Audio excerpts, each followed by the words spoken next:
नमस्कार दोस्तों थाईलैंड और कंबोडिया के बीच में जो आज विवाद चल रहा है उसको इस वीडियो में बहुत ही आसान भाषा में समझने की कोशिश करेंगे और जानने की कोशिश करेंगे कि कैसे ये दोनों देश एक टेम्पल जो कि भगवान शिव को समर्पित है उसके लिए किसी भी हद तक जाने को तैयार क्यों हो रहे हैं और इनमें से कौन सा देश क्यों इंडिया के लिए बेहद इम्पोर्टेंट है और उसके लिए इंडिया को उस कंट्री का सपोर्ट करना ही पड़ेगा और इंडिया ने अब तक इस इशू को लेकर के क्या क्या एक्शन लिए हैं।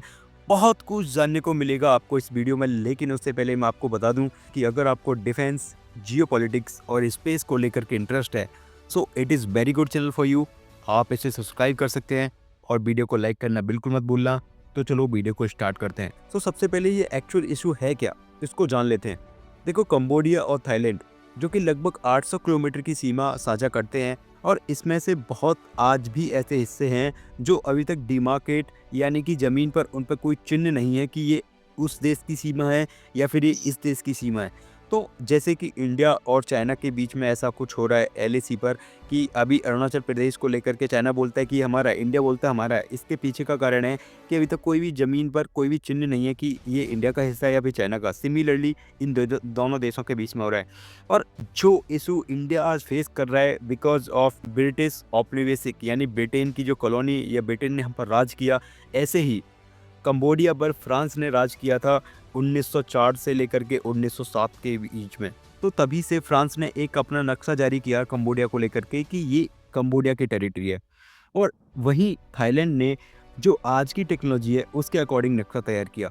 तो ये दोनों नक्शा जो है ना वो एक दूसरे पर ओवरलैप नहीं होते, यानी कि अगर जैसे नक्शा दोनों कंट्रियों का फिक्स है और अच्छा एकदम अच्छे एक्यूरेट बना हुआ है तो दोनों कंट्रियों के जो नक्शा हैं जब दोनों कंट्रियों को हम आपस में रखेंगे तो वो एक दूसरे से मैच खाएंगे।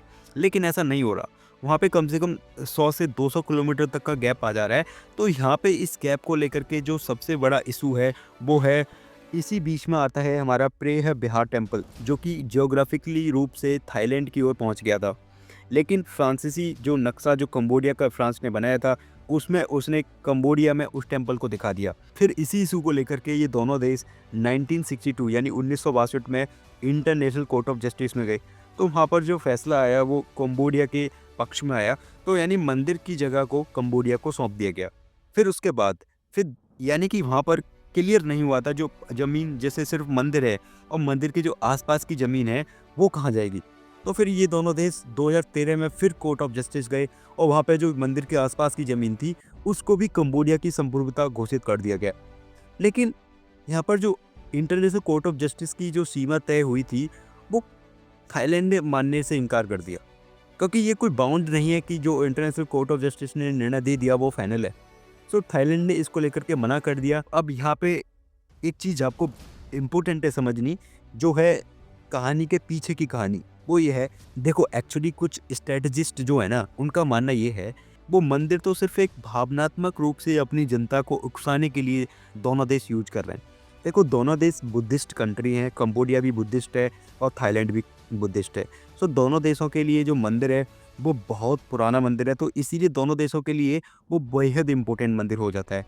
तो अपनी जनता को उकसाने के लिए या अपनी जनता में जोश भरने के लिए कि देखो उस कंट्री ने, कंबोडिया ने हमारे मंदिर पर कब्जा कर लिया, ऐसे ही कंबोडिया बोलता है थाईलैंड ने हमारे मंदिर पर कब्जा कर लिया, तो जिसकी वजह से जनता में आक्रोश आई। लेकिन इसके पीछे का एक्चुअल कारण है मंदिर जो जिस पहाड़ियों पे स्थित है वो रणनीतिक रूप से बहुत इम्पोर्टेंट है, क्योंकि अगर वो पहाड़ी कंबोडिया के पक्ष में गई तो वो थाईलैंड पर बहुत बड़ी एज ले लेगा स्ट्रेटेजिकली, और अगर वो पहाड़ी थाईलैंड के कब्जे में आई तो वो कंबोडिया की सेना पर बहुत बड़ा एज ले लेगा। ठीक है, देखो इस इशू को ऐसे समझिए कि अभी जो हमने कारगिल वॉर हुआ था हमको बहुत बड़ा लॉस हुआ था, लेकिन हमने उस कोलेक्ट्रल लॉस को झेलते हुए कारगिल की चोटी पर कब्जा इसीलिए किया था क्योंकि हम पाकिस्तान पर एक स्ट्रेटेजिकली एज ले सकते हैं अगर हमने कारगिल की चोटी को कब्जा लिया।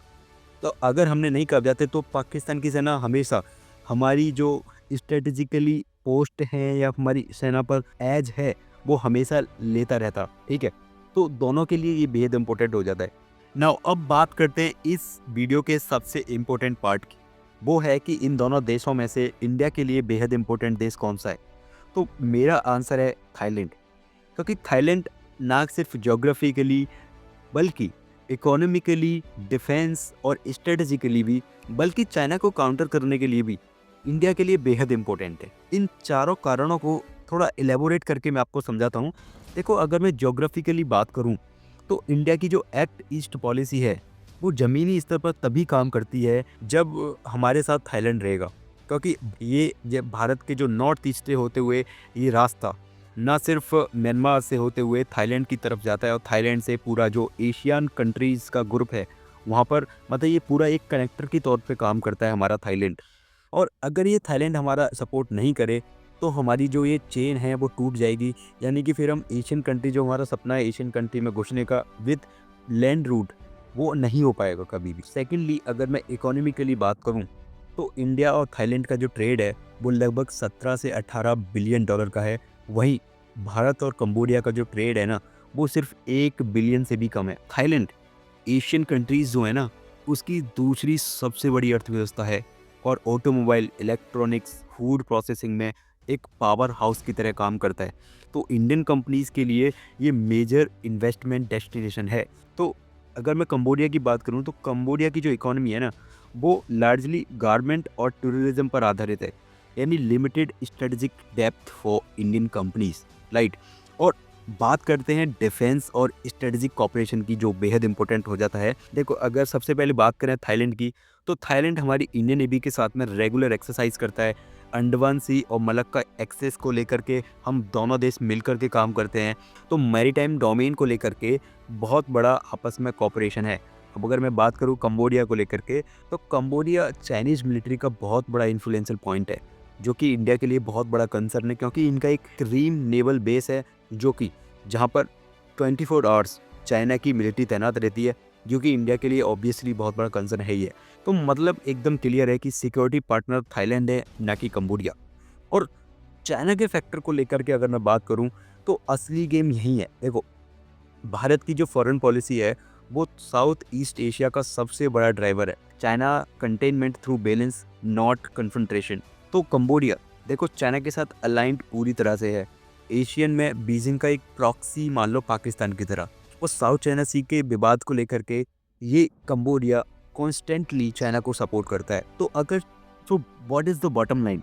देखो, भारत के लिए थाईलैंड एक स्ट्रेटेजिक पार्टनर है और कंबोडिया एक लिमिटेड टैक्टिकल इंगेजमेंट कंट्री। सो इसका मतलब ये मत समझ लेना कि हम कंबोडिया के खिलाफ हैं, नहीं। देखो, कंबोडिया पर इन्फ्लुएंस है चाइना का, तो इसका मतलब ये नहीं है कि वो कल को हमारी तरफ नहीं आ सकता।